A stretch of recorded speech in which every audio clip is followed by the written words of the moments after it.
It's been 5 years now since I went to look for the Ark of the Covenant. It's taken me that long to understand what really happened. Like so many parts of our lives, I started out thinking I knew what we were looking for.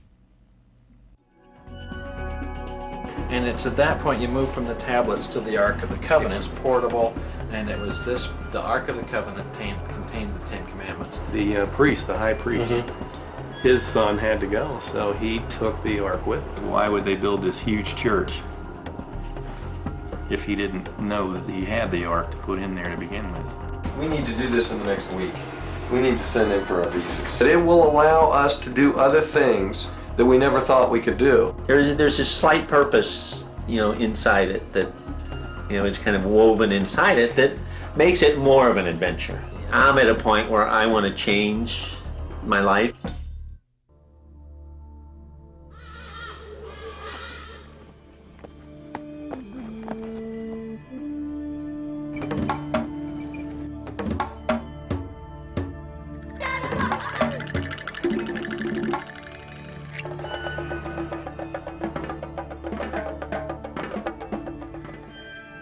It is shining.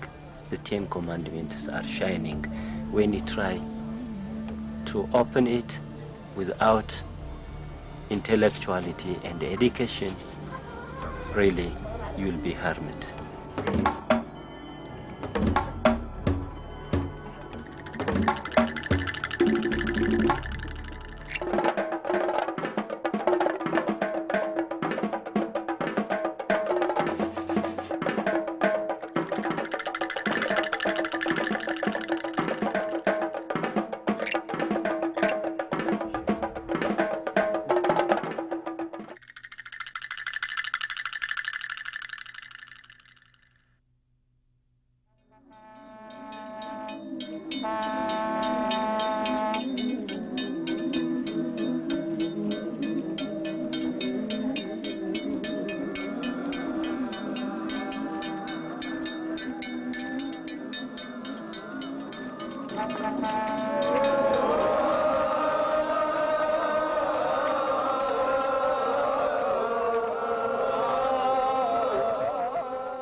The Ark is here in Aksum.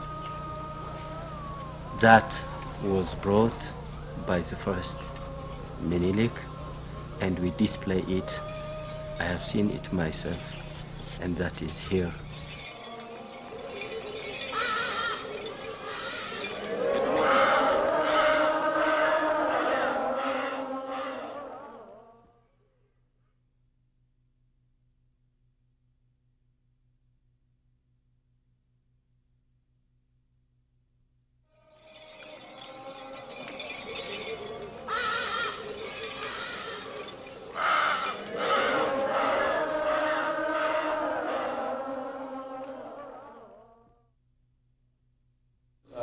We're going to search for the Ark of the Covenant. My dad asked me at one point, what makes you think you can find the Ark when no one has for centuries? It was a legitimate question. My answer, truth be told, the only answer I could think of at the moment, if you don't go, there's a 100% guarantee you won't find it. The thought, the very idea of finding the Ark of the Covenant was exciting. Woody Owens? Dr. John Cushman, Walter Knowles, It generated an enormous amount of interest from everyone I knew. As you talk about it, people are energized. But it created a whole set of dilemmas. Who would go? I would be real excited with 6. 6? If we had 12, that would be even greater. How would we pay for this trip? Where should we actually go? That's the one you and probably when? want to look at first. The Department of State warns U.S. citizens to consider deferring travel to Ethiopia in view of renewed hostilities. Costs involved, I will tell you up front, it's a dangerous situation. That's why we're going to have the military with us. Once asked, folks started to volunteer. And he brought it up to me, and I hadn't been out in the country in years and years and years. And Just intrigued by the concept when Chris presented it to me last week, and thought I'd drop by and find out some more about it. It's certainly true. Once you commit to do something, all kinds of amazing things happen. What was great was Pete Domenici. I may have mentioned this to you, I don't know, and Dan suggested. I talked to Pete, and he said, anything I can do. So I called his office. They transferred me to Washington. They called me back in a day and gave me a full briefing. This is 2 days ago. And there was a conflict going on between Ethiopia and Eritrea on the border. Done. It's over. It's a great time to go. At first it was quite a group, all in all perhaps a dozen. All men, all sharing that Indiana Jones fantasy. Trips that are not related to this, but they are kind of the same kind of adventure. We met our pastor, John Cushman, who guided us through the story and shared pictures and ideas. You don't give up. You do not give up the holiest thing in the empire. The final plan was to go to Ethiopia in November of 2000. But as the date got closer, one by one, folks found reasons to decline. It's called the meningococcal belt. And it comes from over here, comes around here, and goes about halfway. It cuts Ethiopia in half. If you're in the eastern half of Ethiopia, you don't have much to worry about. If you're in the western half, then it's a little more concerned. And Addis Ababa, which is the capital of Ethiopia, which is where we fly into, is right on it. And just this month, about 3 weeks ago, had a major meningococcal outbreak. 600 and some odd people came down with it. 3% of them have died already. Exciting news. That's the bad news. The good news is we can be vaccinated against it, and it's not a problem. Certainly, if we were going to try to find the Ark, we needed to have something to document what we did find. And I must apologize, this was not a professional film crew. Frankly, we couldn't afford that. We each paid our own way, which is one of the reasons lots of the original guys who were interested had to bow out at the end. But in any case, and as best we could, we practiced filming everything. What you see is what you get. So in this... In the end, there were 3 of us. Dan Humphreys is a boyhood friend from Ohio who was a former pararescue officer in the Air Force, which means he's an emergency medical technician, which is a good skill to have in third world countries. And now he's a teacher at a middle school here in Albuquerque. Was why would they build this huge church if he didn't know that he had the Ark to put in there to begin with? Tom Oken, a graphic designer at the television station that I worked for. He had a recent heart issue but felt comfortable traveling around the world. I'm not completely clear why. There's a slight purpose, inside it that, is kind of woven inside it that makes it more of an adventure, makes it more, I guess, real. And me, a television producer who was a year out of a divorce and needing a shake-up in my life. My interest initially was just I needed an adventure. I needed to get the heck out of town for a while. But then Cushman, in one of his sermons, talked about the Ark and said something about Ethiopia. School, Dr. Cushman is here. Dan's school was going to allow him to leave during the school year for this journey, with the caveat that we involved the school in an educational way. So we did a mini assembly which helped the kids understand where we were going and what we were going to try to do. We also agreed to email as often as we could so the whole school could follow the journey, which would prove much more difficult than we originally thought. Right in that area. After much discussion and debate, map study, and some pastoral guidance, we settled on going to Aksum, in northern Ethiopia along the border of Eritrea. Apparently, a ceasefire was in effect between the two, and after conferring with our congressional delegation, it was deemed safe, or at least as safe as halfway around the world can be in this day and age. As it turned out, Tom couldn't leave the television station where he worked during November sweeps. With some disappointment, we moved the date to early December, not realizing how crucial that decision would become, perhaps even God sent. And we bought the tickets that would lead us on a journey we anticipated but never could have expected.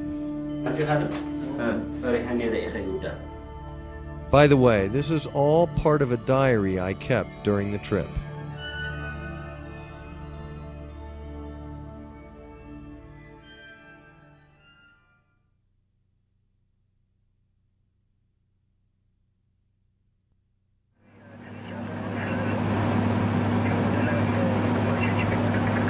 Seven cities, over 48 hours of travel, and we only arrived 4.5 hours late. The name of this country is called Ethiopia. Ethiopia is coming from two Greek words, which is Ethio and peace. Ethio means power. We are powerful for our enemy, but we need peace. Peace is peace. Aksum is about 7,500 feet, high desert essentially, with just over 37,000 people, 30% Muslim, 70% Christian, and according to our guide, semi-fanatic.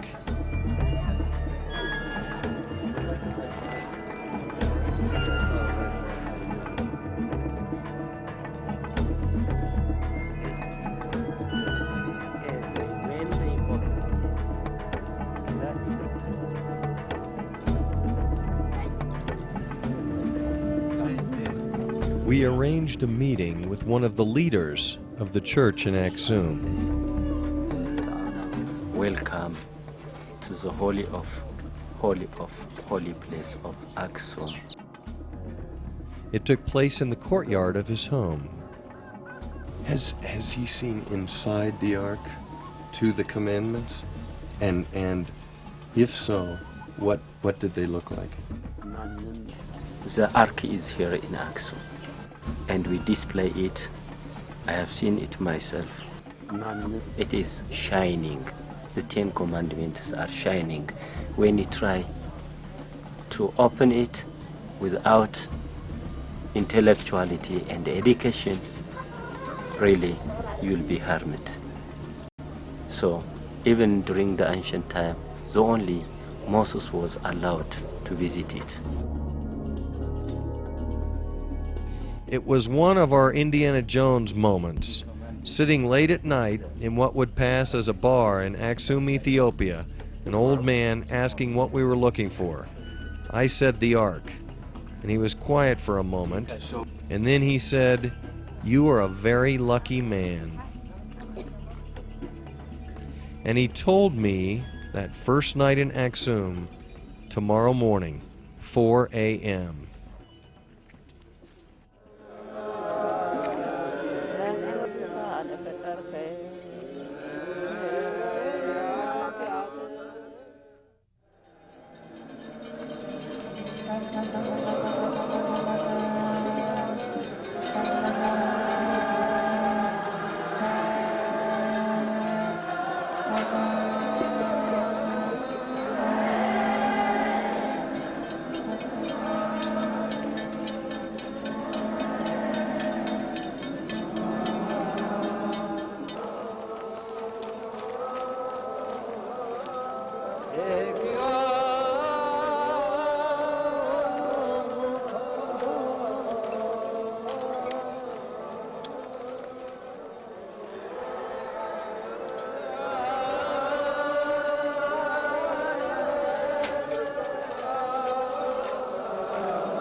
The event was overwhelming, while in it, surreal and strangely, intensely emotional.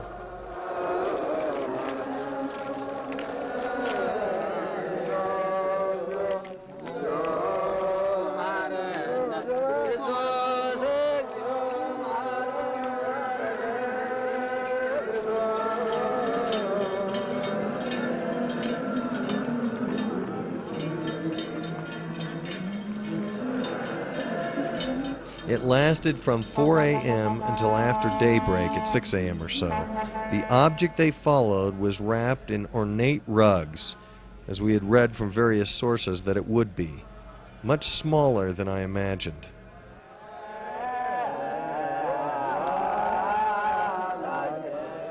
After the procession ended, the gathering of worshipers listened to a long sermon as the day's light came upon us.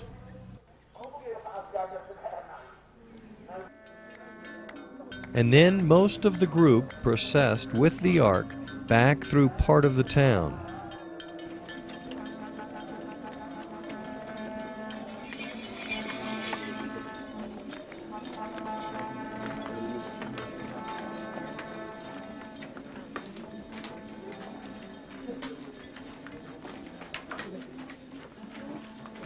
They ultimately ended up at a small, very sturdy-looking church guarded by a high fence and a hermit who is said to never leave the confines of the church ground.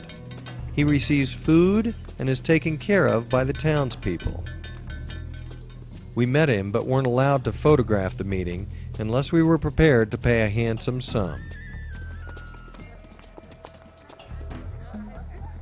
We spent the next 3 days touring Aksum with our guide, whose name, for real, was Haile Selassie. The entrance to the covenant. When they open it, you can find it, the 10 Commandments here. We discovered the underground tunnels and catacombs centuries old. This tunnel is leading us 160 kilometers. Athanasius was the first bishop of Africa. He's from Alexandria, from Egypt. Viewed the stele fields where each succeeding ruler built a monument to himself, each larger than the last, but ultimately, as time does, each collapsing under its own weight or an unsecure foundation. This big one here is old. Oh. But the reason the newer one isn't as tall, the reason it's not as tall is because this one had already fallen over.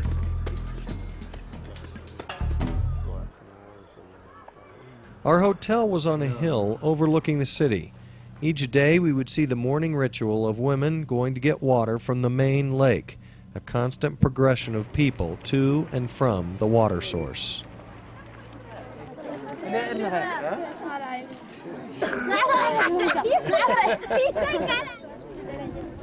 We met a farmer in a field with his daughter. Yeah. Beautiful. We hope also.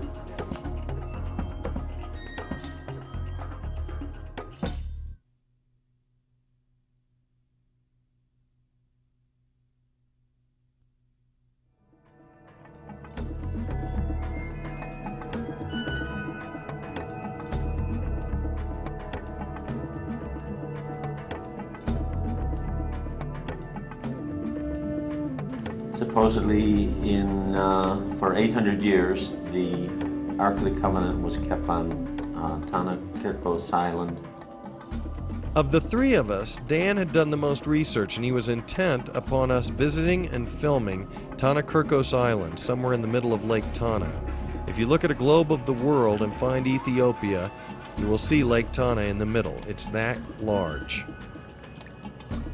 We had to get a boat and someone to drive it, a guide who could speak the language, and somehow make our way up the lake to the island. The morning of the trip, Dan, the historian, was very, very sick. But you're not going to go with us? No. Can't get in the boat? I'm positive that getting in the boat would be a mistake. When did it hit? An hour or two ago. I just don't feel good. Not only was it disappointing for him not to take this journey, but it certainly concerned Tom and I to leave him, especially with no reliable care. But he insisted, and we left. The trip itself was interesting, if only for the fact that we saw no other boats or people at all on the 3-hour trip. A few birds, some smaller islands, and the lake. Oh, this sun streak is possibly showing us that the Ark of the Covenant is still on Tanakirkos Island. It's leading us there. Hallelujah, hallelujah.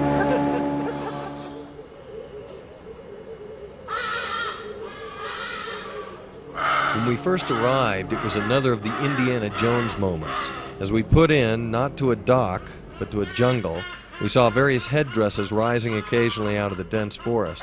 It made me question again our guide, who assured us he spoke the language.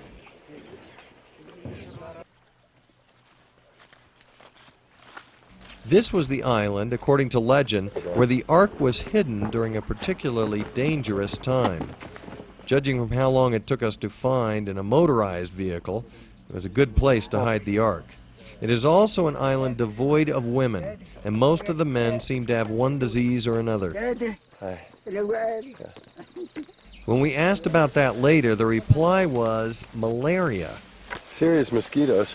which our U.S. doctor said would not be an issue for us because of the area we were going to be in. Having not taken any Lariam or other medication, it does give you pause when you start scratching.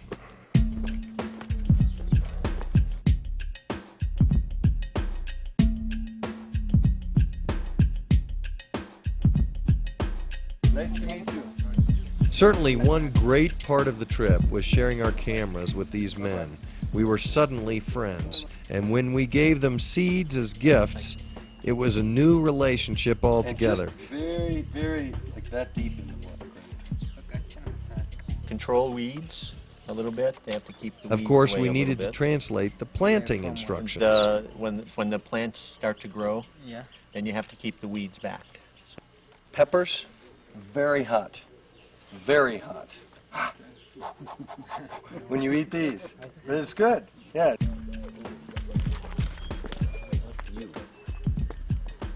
What they explained was that indeed the ark had been there. Before the ark came, the altar was used for sacrifice. But after it was there, the altar was only used as a table for writing special religious music. Goat skins. Yeah, for Still for writing, yeah.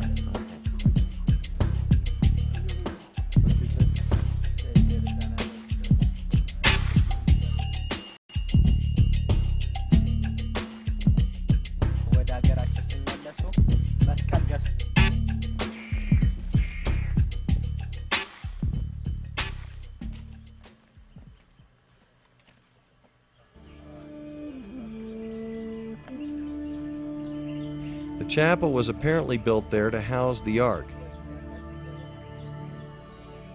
And judging from its appearance, it indeed could be old enough to have done the job. This is what you see is about 4,518 years before Christ.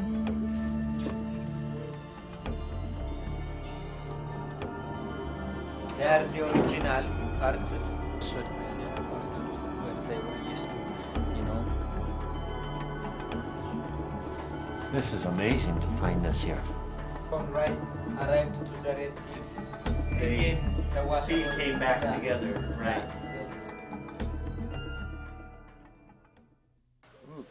After some difficult conversation, but certainly some smiles, we left the island of Tanakirkos. Thank you. That's great. Yeah. Oh, yes. Tom's stomach was still a little delicate, and I was anxious to check on Dan, but overall, this was an amazing day and a critical part of the journey. Okay.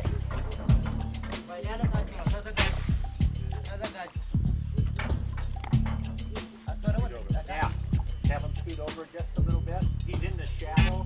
As everybody was leaving, the one monk took me aside and showed me his broken belt, and then pointed to my belt, which wasn't broken. So I don't have a belt now.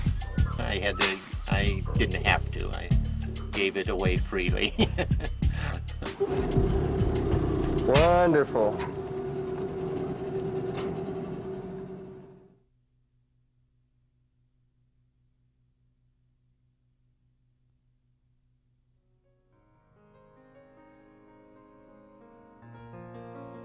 Which way? I think this way is right. Ooh, that's a good shot. Oh, this one and this one. Look at these. Isn't that cool? Yeah. Well, that can, you know what, that's got to go on. As I said, it took 5 years to fully understand exactly what happened. Like so many parts of our lives, I started out thinking I knew what we were looking for, and we ended up seeing and feeling more than we expected. Then there's the Ark. Is it there? On our journey, we could only see it from across a large crevasse, a divide, a cultural divide. I believe the answer to the Ark question lies in myth, metaphor, and pure faith.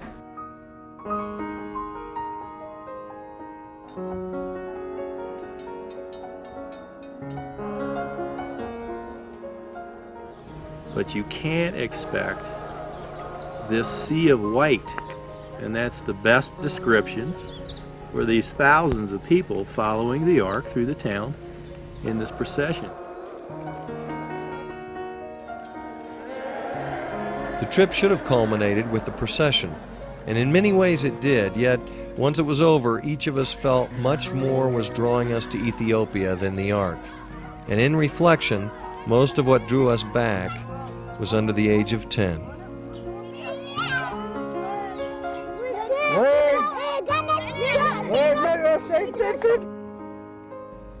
Each of us did find our ark, and it was something totally unexpected. The ark I found wasn't in a box, and it wasn't carried. It was in the kids, who didn't want candy or money, but pens and shirts so they could go to school.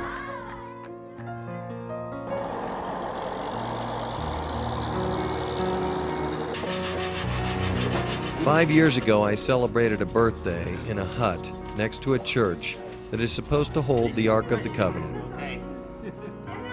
Dan and I went to kindergarten together when we were little. 5 years old, 6 years old. He bit me when I was 6. If the Ark holds the 10 Commandments, and if it has the powers that people say it did and does, then it must be that the Ark can change lives. And that must be true. It has changed our lives. It helped us each to find exactly what we needed, and not necessarily what we wanted.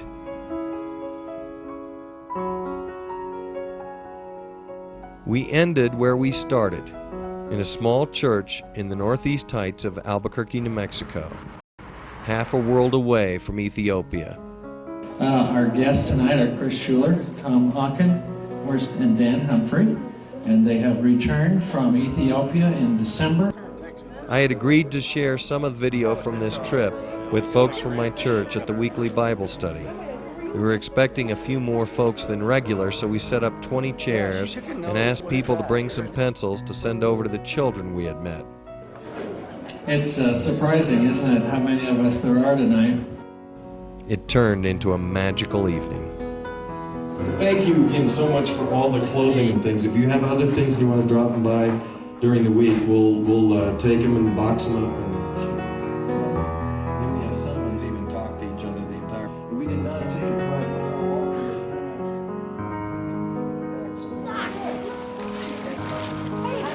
Many, if not most of you, came back and watched his films in the evening and saw the huge accumulation of things that people brought so that he could send them back to the people in Ethiopia, to the Presbyterian mission there.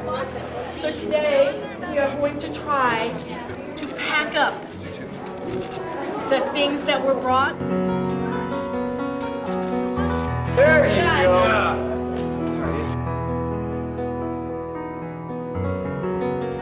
The Ark is here in Aksum. That was brought by the first Menelik, and we display it. I have seen it myself, and that is here.